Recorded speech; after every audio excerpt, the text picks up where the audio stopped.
Okay, now I think I can do it. Hi, I'm Monty McKinnon. Thanks for joining me.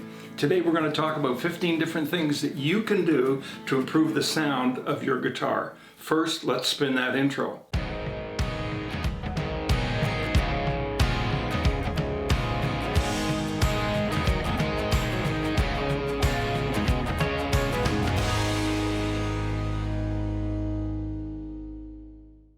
The first thing that I want you to consider doing is changing your strings. Some guitars are made with medium gauge and the bracing underneath it is stronger and heavier and can handle that. Some are not. So it depends what your guitar came with. So if your guitar has medium, you can put light on. If your guitar is made with light, I wouldn't put medium on. I'd stick with the light or ultra light. But light gauges are what I use and what I build my guitars for. So that's what I use. But change your strings. Some people keep them on for a year. Like, that's crazy. You can't do that. All right, the second thing is I want you to clean your frets. They get incredibly gummy and dirty. So when you've got your strings off to change them, take some masking tape and put it on either side of the fret. So here's the fret, the tape goes here and it goes here. So once you've got that, get some 400 grit, the black paper, or 600, and go over the top of the fret very gently, go back and forth and clean it, and count the number of times you go back and forth and do the same count on every fret so that they're the same level all the way along. Otherwise, you could create a buzz. The other thing to do is once you've done that, the third point is peel the tape off, clean the fingerboard with some lemon oil. It needs to be moisturized, if you will, and the lemon oil will clean the actual fingerboard, so you've got clean frets, clean fingerboards, and a clean string. It's going to make for better sound. You watch, it will do it. Now, some people like to lower the action to get better sound out of their guitar. If that's your case, understand that from the nut to the saddle, okay, that's the little piece where the strings come over at the back. From the nut to the saddle, the halfway point is the 12th fret. That's why if you lower it, let's say 1 inch, you're not going to, but 1 inch, that means you would go to the saddle and lower it 2 inches to bring it down at the 12th. So you want to have it somewhere in around 95 on the bass string and down to as low as maybe 75 on the upper treble E string. So look at that and work at it gradually. Just bring it down a little bit. If you're a finger picker, that will help you. If you're a strummer, don't take it down too far, because the harder you strum, the more likely you could cause some buzz, and that would not enhance your sound at all. Oh my goodness. Now the next one is an important one, and you want to be careful. Get a socket wrench or a closed box wrench and tighten your tuners. Don't go at the nut that's on the headstock with a pair of pliers, because if you slip, you're going to mess up the top of the head of the guitar. So put a socket wrench on it and very gently tighten it, because those come loose over a period of time, and so the posts can wiggle back and forth. And that could cause vibration and enhance the noise factor of your guitar. So you don't want to do that. So do that, turn it over, and there are screws in the back of each of the tuners where they screw into the peg head so that they won't twist. Just gently tighten those. If they're loose, you want to keep those tight. The other thing I would suggest that you do with the tuners is look at the end. Sometimes the tuning handle, the mechanism, is loose. So put a screwdriver in there and just, again, tighten it so that it snugs it up. You don't want it too tight, but you don't want it loose either. That's important. Now, clean the back of your neck with a good quality polish. That's my next point. Seriously, the neck from the palm of your hand gets dirty and the dirt transfers onto that. So you need to keep that really good and clean. Oh my goodness, it is so important. Now the seventh thing I would tell you is for the back of the neck to keep it nice and clean. If you are a player that's going back and forth and up and down the neck and you need to get there faster, then take some painter tape, put it on the shoulders of the guitar up against the neck so you don't hit the neck. get some 4-0 steel wool and very gently polish the back of the neck and take the shine off of the guitar neck. That will give you a satin finish. Don't remove the finish, just dull it. And once it's dull, your hand will go back and forth up and down that guitar neck like crazy. It's really a good idea. So it will speed up your playing and make it much better for you. Now, when you have your strings off, check the nut. Not this one, the one at the end of your guitar. The slots get dirt in them. Make sure they're clean. Don't file them down deeper than what you already have, unless they're not set right, in which case you can take them down, but you'd need a set of fret files in order to do that. Sometimes what people will do is they'll put grease in there, and you can get a nut grease to go in there to prevent any vibration of the strings or cause any buzz, and it helps eliminate that. But think about this. So you've got the nut, this is the nut, and you've got the strings. These are the strings. They're coming over and they're going down the peg head like this. This puts pressure on the nut. So if this is good and tight and you've got this clean, the strings come down and hold this tight to the neck, which causes the vibration to transfer to the top of the guitar, which is a drum going back and forth like this. And so you get better vibration. That means you're going to end up with better sound. It's true. It works that way. The ninth point I would say is change your guitar pick. Don't keep using the same guitar pick. Change the shape of your guitar pick. Guitar picks are made out of stone. Some are made out of plastic. Some are made out of wood. Some are cellulose, which actually is better. And Fender have a very good set of guitar picks, but take one that's comfortable for you. And the way you attack the guitar with your pick will affect the sound of your guitar. You can get it tinny, or you can get it a little more full. Now, depending on where you play it, are you playing it in front of the sound hole, in the middle of the sound hole, or back of the sound hole? That all affects your sound. So look at those things and decide which it is that you want. Will it help you, or maybe you have to move your hand? It's just as simple as that.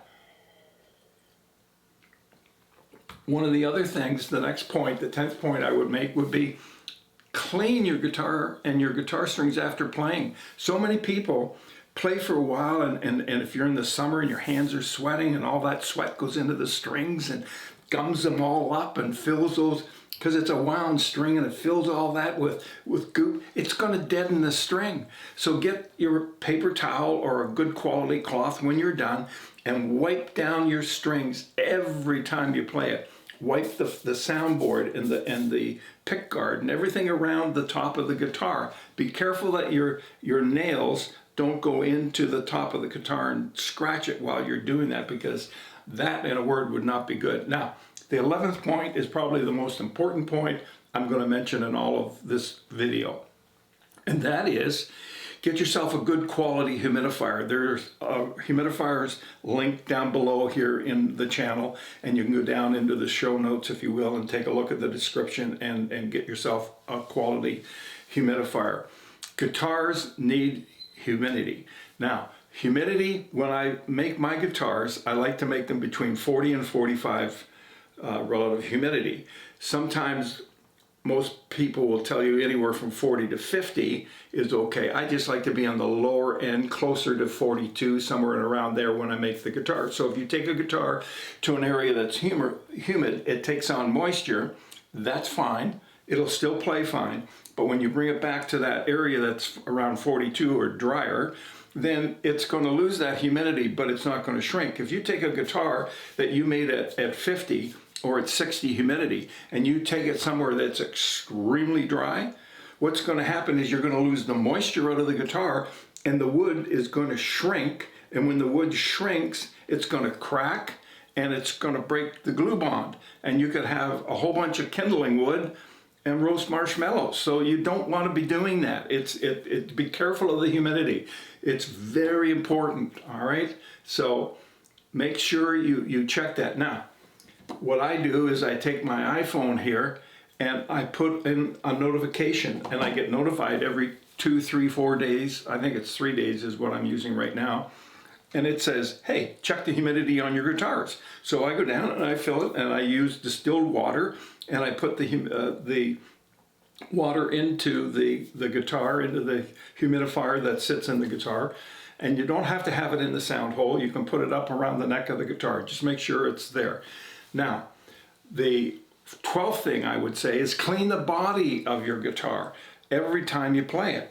And clean the back, clean the peg head, clean the top, because dirt has weight to it. The more weight on the guitar, the less vibration you're going to get. So clean it all off and make sure you keep that thing looking absolutely spotless. Otherwise, it's just not going to be good. Now, number 13, store it in a case. Don't leave it out in the room. Get a good quality case that is sealed and holds the humidity at one temperature, because again, I'm coming back to point 11. The humidity is so important, especially now that we're into the warmer weather. And what we do is we put on a dehumidifier to take the moisture out of the air. So we take too much moisture out of the air. That's not good either. So we've got to have a humidifier in there in order to keep it balanced, which is what you want, because in the winter it's drier. So then we need to put more moisture into your guitar, and hence you've got to have that humidifier. You have to have a humidifier. You made the investment. Some of you made the investment of thousands of dollars. Don't waste that money by not humidifying it. I guess I've made that pretty clear. Point number 14, avoid temperature changes. Sometimes you'll see guitars that are cracked all over the top with the acrylic. That can happen by taking a guitar in and out of cold weather and into heat and then back out again, and it becomes brittle. It's not good to have guitars just going from your warm home of 72 degrees Fahrenheit, and then all of a sudden, if you live in Canada and it's January and it's minus 24 Celsius, minus 40 Celsius, by the way, is the same as minus 40 Fahrenheit. So you get the impression it's pretty cold. So when you go out here and it's cold and you put it into a cold car, and then you take a nice long drive wherever you're going to play guitar, then you acclimatize in a cold car, and then you've got the heater going in the car, and then you take the guitar out of the warmer car, now back into the cold weather, and then you go from the cold weather back into the building. You know what? Buy a second guitar, call it your workhorse, and take that one with you during the winter and the cold weather, and keep your good quality guitar at home. That's a very good tip. Now, my last point is a real good point here for you. Anybody like an old Martin guitar or a Gibson guitar or a Fender guitar back from the 50s or the 40s, and you get that and you hear that deep, beautiful sound? Old guitars sound great because they've been played for 30, 40, 50 years, 60 years. Well, the more you play your guitar, the better it's going to sound. It's as simple as that. So you've got to practice. That's how you get to Carnegie Hall. And if you're going to play your guitar, it's going to get to sound better and better. The worst your guitar will ever sound is today. A year from today, it's going to sound better. 5 years from today, it's going to sound even better than that. It just improves. It's like us old guys. We get better with age. What can I say? That's just the way it is. All right. Enough was enough. I digress. I'll keep back on track here. All right. Because I was in my office today and I was thinking about this, and I thought you would appreciate this. So by all means, would you please follow these points, get better sound, let me know. Subscribe if you like these tips, and if you like following along on the guitar build, I need to hear from you. Comment down below, hit the bell when you get notified of when we put up another video. We're going to do some field trips in the next little while. I'm going to show you how I select wood. I need some tea.